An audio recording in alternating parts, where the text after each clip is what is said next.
नमस्कार, मैं हूं राज और आप देख रहे हैं प्योर पॉलिटिक्स। तो पश्चिम बंगाल की मुख्यमंत्री ममता बनर्जी के लिए हर दिन एक बुरी खबर आ जाती है।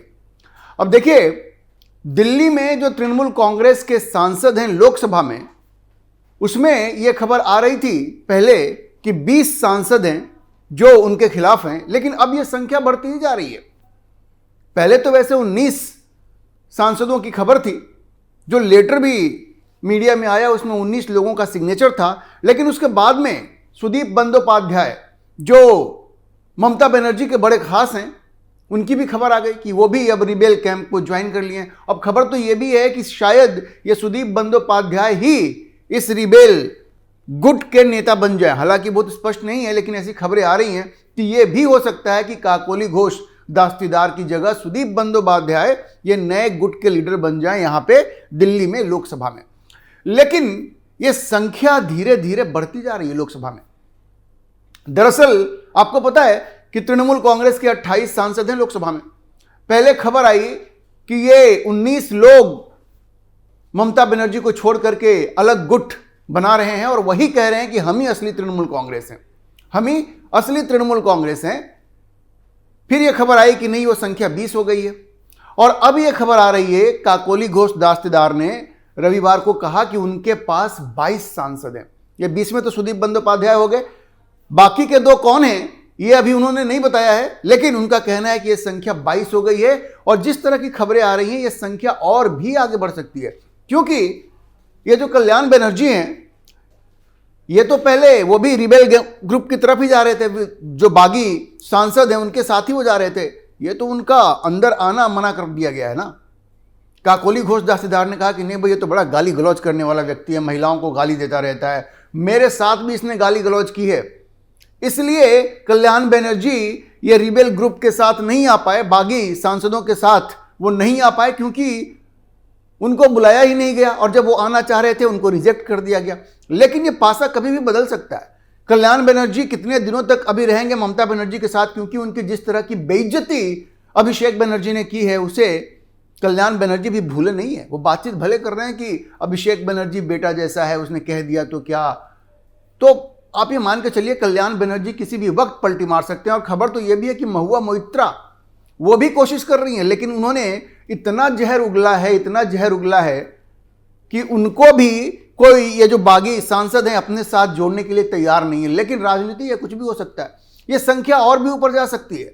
28 में से 24 सांसद ममता बनर्जी को छोड़ करके इस नए ग्रुप में शामिल हो सकते हैं। और ये ग्रुप ये कह रहा है, ये गुट ये कह रहा है कि हम ही असली तृणमूल कांग्रेस हैं। और देखिए, रविवार को इनकी बैठक होती है भूपेंद्र यादव के घर पे। ये जो बागी सांसद हैं तृणमूल कांग्रेस के, वो मिलते हैं भूपेंद्र यादव के घर पे। ये भूपेंद्र यादव भारतीय जनता पार्टी के इंचार्ज हैं पश्चिम बंगाल के। उनके घर पे इन सबों की मुलाकात होती है और वहां से ये सब लोग लोकसभा स्पीकर से जाकर के मिलते हैं उनके घर पे। और सोमवार को ये लोग फॉर्मली ये दावा पेश करेंगे कि हम ही तृणमूल कांग्रेस हैं, हम ही असली तृणमूल कांग्रेस हैं। और ममता बनर्जी के हाथ से ये जो लोकसभा में उनकी पार्टी है, जो संसदीय दल है, वो उनके हाथ से निकल चुका है। अब कुछ नहीं हो सकता ममता बनर्जी का। इस तरह का विद्रोह ये तो कभी किसी ने सोचा नहीं था। और शायद भारत के संसदीय इतिहास में इस तरह का विद्रोह चुनाव के तुरंत बाद, एक चुनाव हार जाने के बाद इस तरह से लोग साथ छोड़ करके भागने लगे, ऐसी कोई घटना सामने नहीं आती है। अभी देखिए, 1 महीना पहले ही तृणमूल कांग्रेस कितनी मजबूत दिखती थी और ममता बनर्जी का वाक्य वहां अंतिम होता था। उन्होंने जो कह दिया सो कह दिया। किसी में इतनी हिम्मत नहीं थी कि वो ममता बनर्जी के सामने खड़ा होकर के उनको चुनौती दे सके। लेकिन आज देखिए, सब लोग उनको आंख दिखा रहे हैं। इतनी बुरी हार हुई है। और देखिए, हार ही इसकी वजह नहीं है। दरअसल बंगाल में ये तृणमूल कांग्रेस इस कदर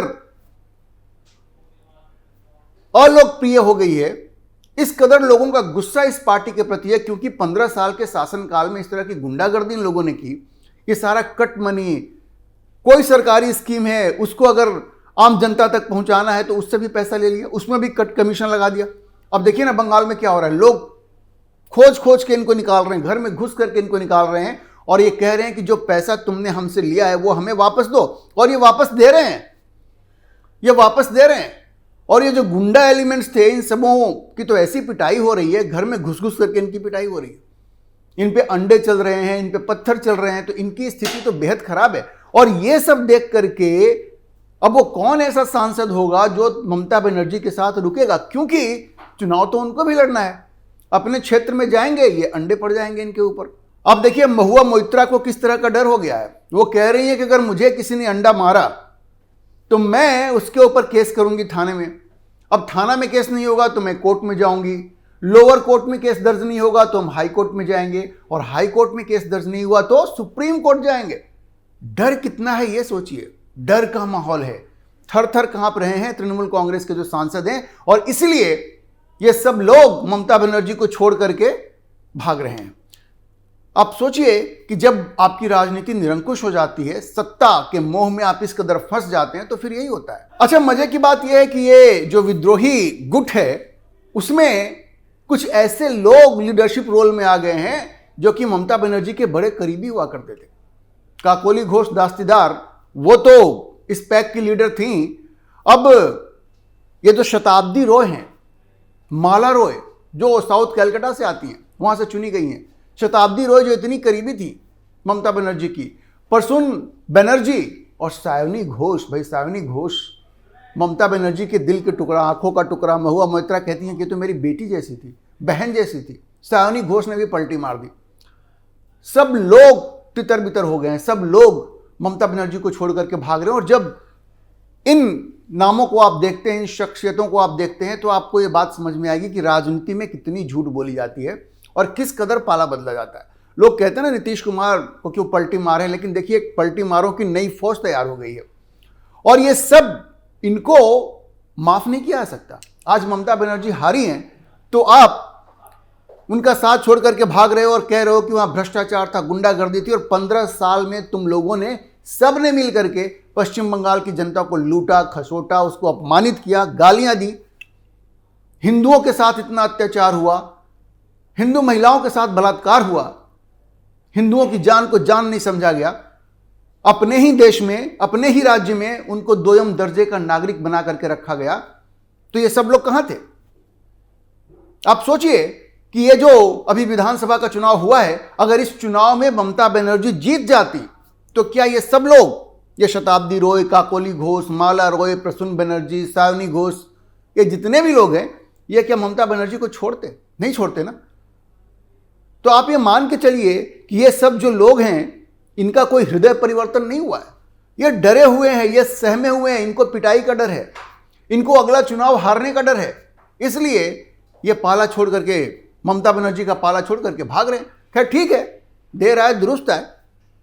अभी देखिए भूपेंद्र यादव के घर पे ये सारी मीटिंग हुई, ये सब लोग गए, वहां से लोकसभा स्पीकर के पास गए, जाके कहा कि भाई हम ही ओरिजिनल तृणमूल कांग्रेस है, और आप ये मान के चलिए कि लोकसभा में इन्हें अलग गुट की मान्यता मिल जाएगी, क्योंकि इसकी एक परंपरा है, इसकी एक परंपरा है।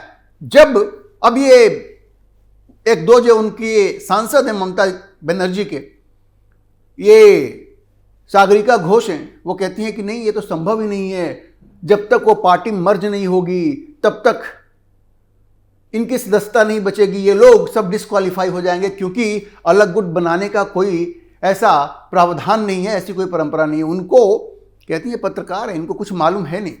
भाई इसके प्रेसिडेंट्स हैं, ऐसे ही पहले चीजें हो चुकी हैं। आप देखिए ना, अजित पवार के साथ क्या हुआ, शरद पवार के साथ क्या हुआ। जब शरद पवार के सांसदों ने, उनके विधायकों ने उनका साथ छोड़ दिया, तो अजित पवार के पास पूरी पार्टी आ गई और घड़ी सिंबल तो अजित पवार को मिल गया। उसी तरह से जब उद्धव ठाकरे के मेजॉरिटी वाले सांसद एकनाथ शिंदे के पास चले गए, उनके विधायक उठ करके एकनाथ शिंदे के पास चले गए, तो असली पार्टी का सिंबल किसको मिला? असली पार्टी का सिंबल मिल गया एकनाथ शिंदे को। तो एक परंपरा है, एक परंपरा है, ऐसा हो चुका है। और इसलिए जिस तरह की फूट इस बार तृणमूल कांग्रेस में पड़ी है, अब देखिए 28 में से 22 से 24 सांसद इनके खिलाफ हो गए हैं, विधानसभा में 80 में से 64 विधायक इनके खिलाफ हो गए हैं, सारे पार्षद इनके खिलाफ हो गए हैं। कलकत्ता म्यूनिसिपल कॉरपोरेशन का मेयर फिरहाद हकीम, उसने इस्तीफा दे दिया और जाकर रीता व्रत बनर्जी से मिलता है, वो भी पाला बदलने के फिराक में। तो बचा कौन ममता बनर्जी के पास? देखिए, ये पार्टी पे किसकी पकड़ है इसको निर्धारित करने का दो तरीका होता है। ऑर्गेनाइजेशनल मेजॉरिटी किसके पास है और लेजिस्लेटिव मेजॉरिटी किसके पास है। ये जो ऑर्गेनाइजेशनल मेजॉरिटी होती है, मतलब पार्टी के जो पदाधिकारी हैं उनमें किनका बहुमत है, इसको साबित कर पाना मुश्किल होता है। ये न शरद पवार साबित कर पाए, न उद्धव ठाकरे साबित कर पाए, तो ममता बनर्जी कैसे साबित कर पाएंगी? और जबकि वहां तो भगदड़ मची हुई है, ये सब के सब भारतीय जनता पार्टी ज्वाइन करना चाहते हैं। तृणमूल कांग्रेस के जितने कार्यकर्ता पदाधिकारी हैं वो सब, ये तो भारतीय जनता पार्टी ने रोक लगा रखी है कि हम उनको लेंगे नहीं। वैसे भी ऑर्गेनाइजेशनल मेजॉरिटी को प्रूव करना मुश्किल होता है। यही देखा जाता है कि लेजिस्लेटिव मेजॉरिटी, जो संसदीय दल है, जो विधानसभा का दल है, विधायकों का जो दल है, विधायक दल है, उसमें किसकी मेजॉरिटी, और वहां पे ममता बनर्जी पूरी तरह से अपना केस हार जाती हैं, क्योंकि सांसदों में वो अपना बहुमत खो चुकी हैं, विधायकों में वो अपना बहुमत खो चुकी हैं, पार्षदों में अपना बहुमत खो चुकी हैं। तो जाहिर है पार्टी पे पकड़ तो अब काकोली घोष दास्तीदार और रीता व्रत बनर्जी का ही होगा। ममता बनर्जी के हाथ से उनकी पार्टी निकल चुकी है, अब वो छटपटा रही हैं। कभी जाकर के राहुल गांधी के सामने हाथ जोड़ती हैं, कभी जाकर के सोनिया गांधी के सामने हाथ जोड़ती हैं। क्या करेंगे ये लोग, जो लोग लगातार अपना चुनाव हार रहे हैं, अपनी पार्टी को जिता नहीं पा रहे हैं, बेबस हैं, वो ममता बनर्जी की मदद क्या करेंगे? और उनके जले पे नमक तो ऐसे छिड़का जा रहा है कि राहुल गांधी कहते हैं कि आओ हमारे साथ मर्ज कर जाओ, मर्ज कर जाओ, तुम्हारी हैसियत नहीं है कि तुम अलग से पार्टी चला सको। ममता बनर्जी को ये दिन भी देखना था और यही सब कुछ हो रहा है। अच्छा, एक चीज मैं आपको बता दूं कि जैसे ही संदीप बंदोपाध्याय ये बागी ग्रुप में आए हैं, बहुत सारे लोग इधर भी एक समस्या खड़ी हो गई। बहुत लोग ये कह रहे हैं कि काकोली घोष दास्तीदार की जगह बंदोपाध्याय जी जो हैं इनको लीडर बना देना चाहिए पैक का। खैर, ये इनके आपस की बात है, क्योंकि वो बड़े वरिष्ठ नेता हैं सुदीप बंदोपाध्याय, और ये हो सकता है कि काकोली घोष दास्तीदार की जगह वो लीडर बन जाएं और शायद काकोली घोष मान भी जाएं, क्योंकि वहां ये चर्चा चल रही है। क्योंकि संख्या अब धीरे धीरे बढ़ती जा रही है और उनकी सीनियरिटी चूंकि बहुत ज्यादा है, इसलिए वो क्लेम कर रहे हैं कि अब हम इस पैक के लीडर होंगे और हम इस लड़ाई को आगे बढ़ाएंगे। खैर, यह ममता बनर्जी के लिए ये और जोरदार थप्पड़ है, क्योंकि वो बड़े करीबी माने जाते थे। सोचिए, सुदीप बंदोपाध्याय वो आखिर क्यों नाराज हुए भाई? ये कहती हैं कि भारतीय जनता पार्टी हमारी पार्टी को तोड़ रही है। ये सुदीप बंदोपाध्याय तो आपके बड़े खास थे, वो क्यों आपको छोड़ के चले गए? इन सब के पीछे है अभिषेक बनर्जी। देखिए, ममता बनर्जी को हर किसी ने नेता माना, क्योंकि ममता बनर्जी ने अर्न किया, उन्होंने लड़ाई लड़ी, और जब वो मुख्यमंत्री बनी तो सबने माना कि भाई डिजर्व करती हैं। लेकिन अभिषेक बनर्जी की लीडरशिप को किसी ने स्वीकार नहीं किया। शताब्दी रॉय ने जो कहा कि ममता बनर्जी अभिषेक के चक्कर में धृतराष्ट्र बन गई, वो बात बिल्कुल सही थी। जैसे धृतराष्ट्र दुर्योधन के प्रेम में उन्होंने अन्याय किया, आंखें बंद कर ली। खैर, उनके पास तो ज्योति, आंखों की ज्योति ऐसे भी नहीं थी, लेकिन उन्होंने न्याय की दृष्टि से भी अन्याय किया और दुर्योधन की गलत बात को स्वीकार किया, उसको आगे बढ़ाया, और उसका परिणाम क्या हुआ? महाभारत का युद्ध हुआ और पूरे कौरवों का नाश हो गया, कुरुवंश का नाश हो गया। और ये अभिषेक बनर्जी को जिस तरह से धृतराष्ट्र बन के ममता जी ने आगे बढ़ाया, तो आज पूरी तृणमूल कांग्रेस खत्म हो गई है, खत्म होने के कगार पे है। सारे सांसद, विधायक, पार्षद सब भाग खड़े हुए हैं। ममता बनर्जी को सोचना पड़ेगा कि उन्होंने अपने जीवन में किस तरह की राजनीति की। अब देखिए, आज की तारीख में ममता बनर्जी के पास कितने विधायक बचे हैं? 80 में से 64 तो जा चुके हैं, मतलब उनको ले दे करके 16 विधायक उनके पास बचे हैं। लोकसभा में 28 में से 22 सांसद जा चुके हैं, मतलब 6 सांसद बचे हैं। राज्यसभा में 4 सांसद इस्तीफा दे चुके हैं, 13 में से 9 बचे हैं। उस 9 में से भी आप मान के चलिए कि 5 जो हैं वो जाने वाले हैं, तो 4 बचे।